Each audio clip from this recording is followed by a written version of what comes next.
Saygıdeğer değerli soydaşlarımız, değerli yurttaşlarımız, biz tam olarak yayın ilk ayının sonlarına gelmişik. 2026'da İstanbul'dayıq. Bir iki gün bundan öncə çox bir acı bir xəbəri eşitdik. O acı xəbərin üzərində bugün değerli soydaşımız, dildaşımız Sayın İsmail Cavadi Yekənli ilə Direniş Partisinin kurucularından birisidir. Bir önemli bir konuyu masaya yatıracağıq. Bildiğiniz gibi Yekanat yurdumuzdan, Urmuda gerçekten sazıyla, sözüyle dillere destan olan Aşıq Əli Yekənlini biz itirdik.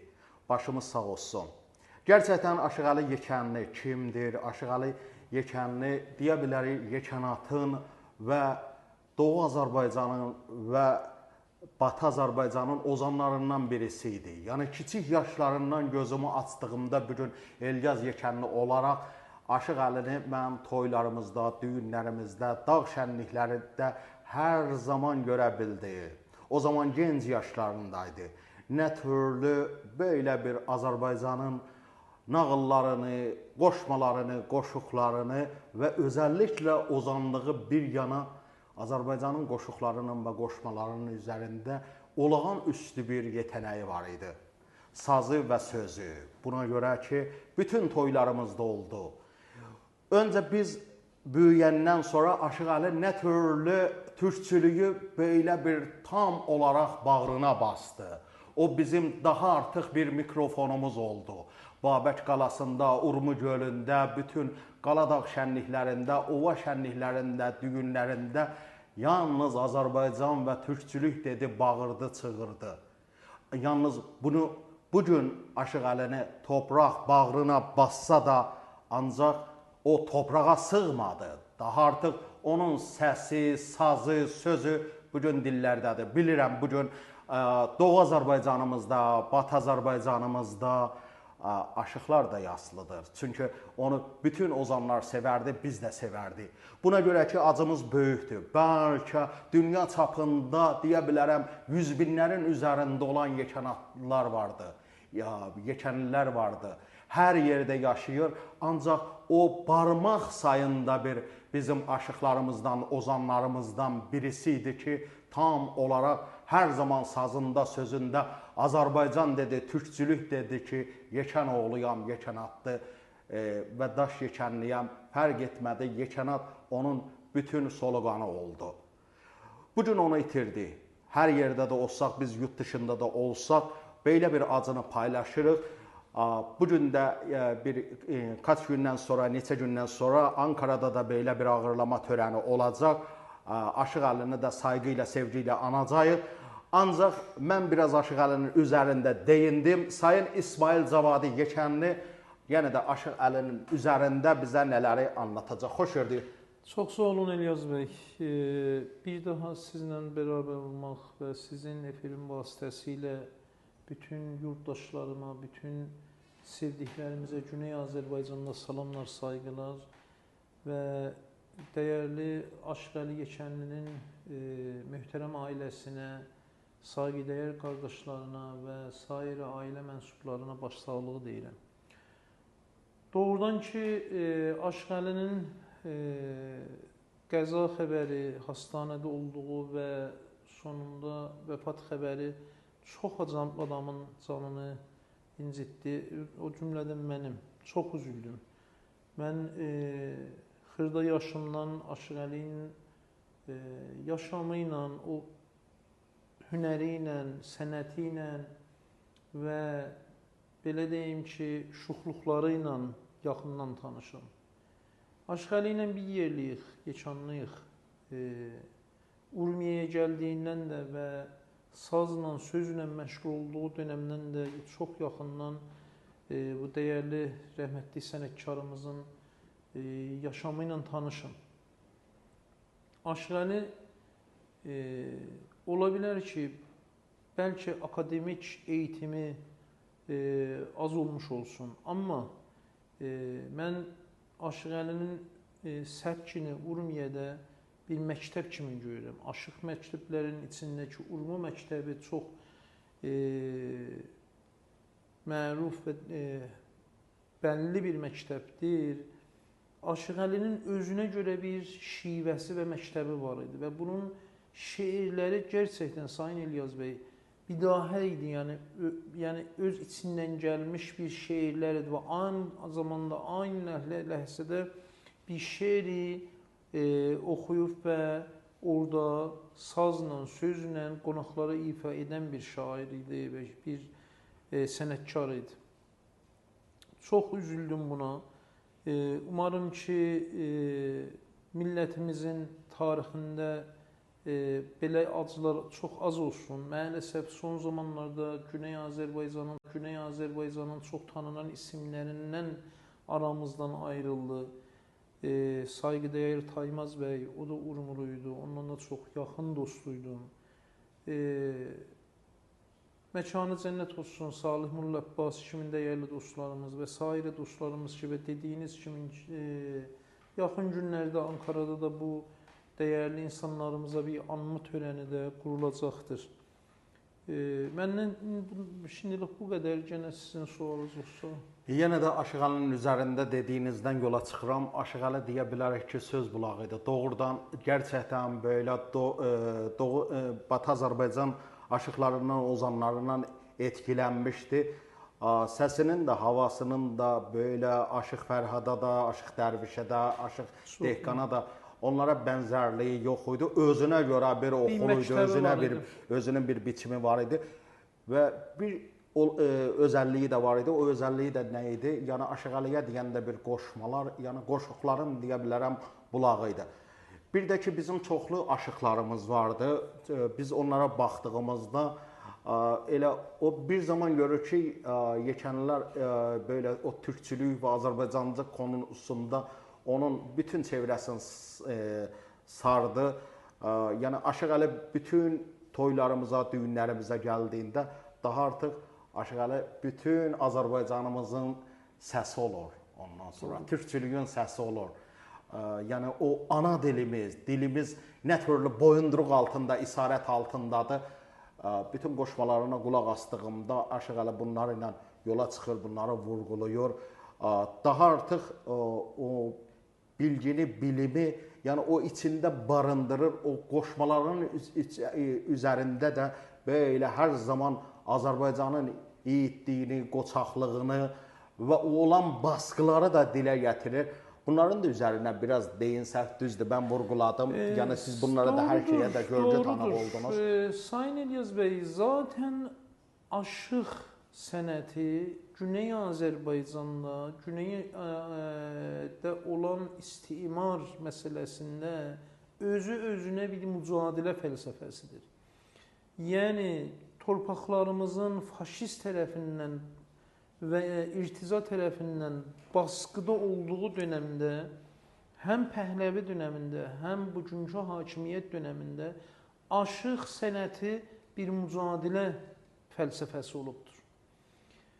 Doğrudur, bəzi aşıqlarımız sirfən ədəbiyyatda çalışıblar və bir sıra aşıqlarımız da milli məfkurəyə dayanaraq yola çıxıblar və o sazlarını, sözlərini, millətinin səsi kimin ortaya qoyublar. Bunu deyə bilərəm ki, elə bizdə ayaqlanmalar, baş qaldırmalar, dirənişlər ki oldu, deyə bilər ki, Aşıq Əli də hər zaman bizim yanımızda oldu. Çox doğrudur. Səsimiz, sözümüz oldu. Yəni bunlara kanıtlar vardı, sanatlar vardı. 85 olaylarında, Urmugöl olaylarında, Fithilə məsələsində və başqa məsələlərdə bir qıssaca dayanacağım. Amma ondan öncə istədim ki, təkidlə deyəm ki, bu sənətin içində də var bir çox aşıqlarımız ki, devrimsel, milli düşüncə ilə sənətlərini, sözlərini ortaya qoyublar və millətimizin dirənişinə və oyanışına səbəb olublar.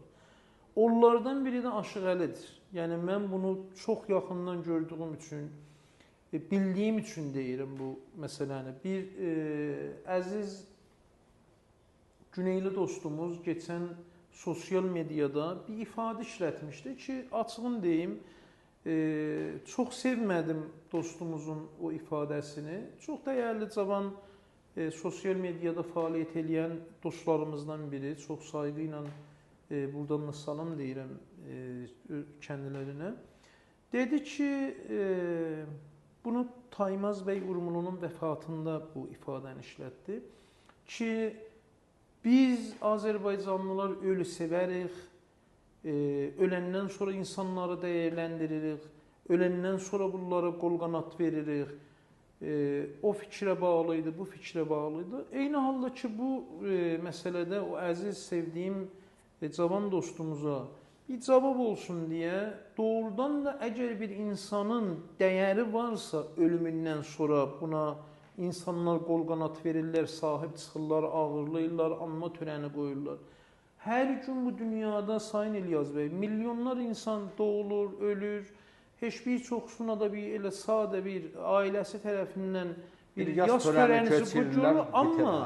Amma toplumun nuxbələri və millətlə bərabər hərəkət elədikləri və millətin içində qaynayan bir insanlar və millətə hizmət etdiyi insanlar o toplumun hafizəsindədir. O toplum onu sayğı ilə yad eləyəcək və dəyər verəcək. Bəlkə 10 sənələr bunu çeşitli formatlərdə, şeirdə, mərsiyədə, kitabda, yazıda bunu ağırlayacaq. Aşıq Əli də onların biridir. Aşıq Əli toplumun içində, xalqın içində böyüdü, əmək verdi və qazandı. Mən Aşıq Əlinin o günlərinə şahidəm ki,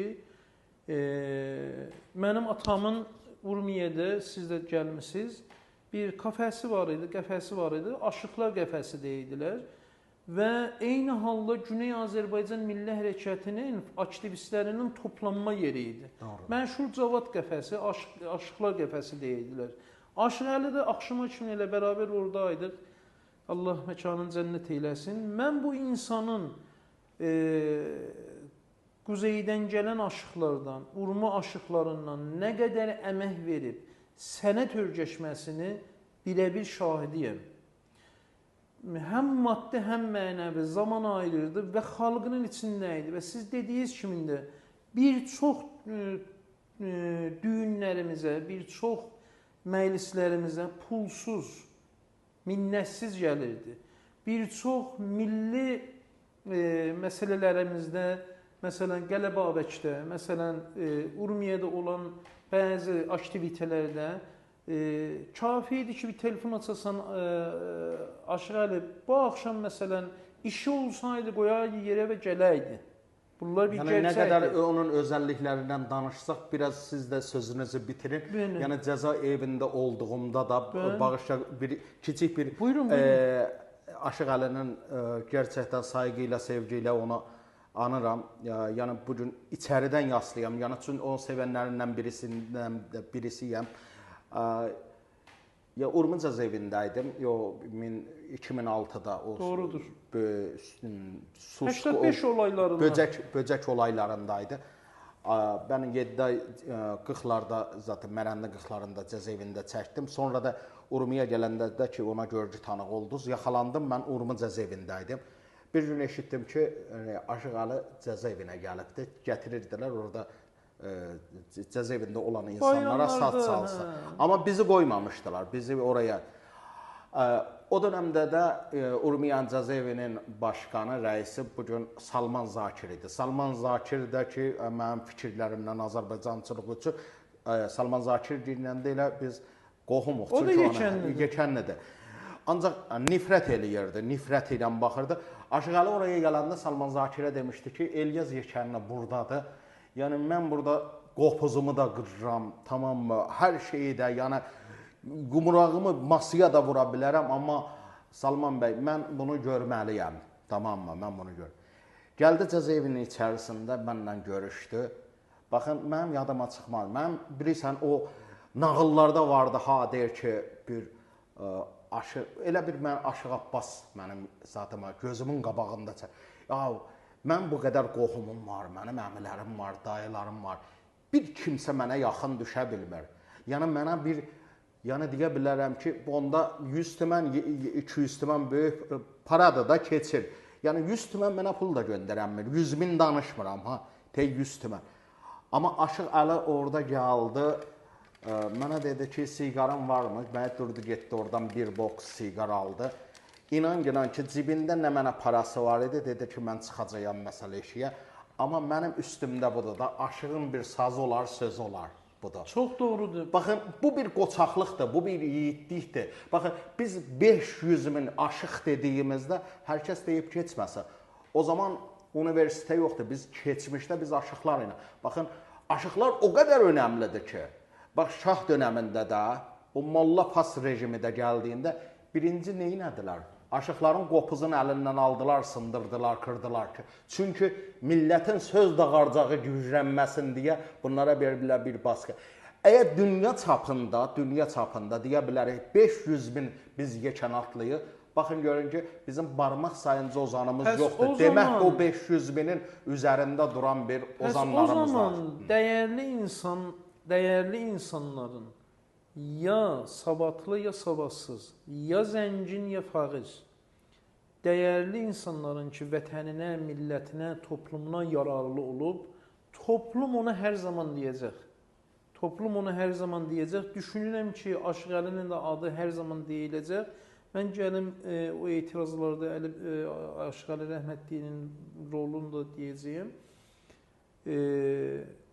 Ona görə bu insan İslam meydandan gəlmişdi, toplumun içindən gəlmişdi, camiənin dərd çəkmiş bir insan idi və bu qədər video da yayılıb.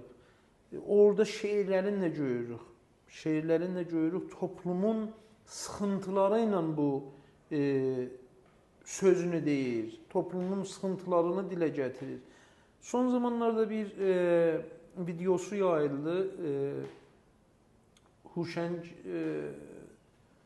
Azəroğlu ilə bərabər. Astaralı bizim sizə salam gətirmişəm mahnısını bəsləyəndir, izləyicilərimizin də bilgisi olsun deyə. O bir dönəm Urmiyədə bəzi sıxıntılarından dolayı Urmiyədə bizlə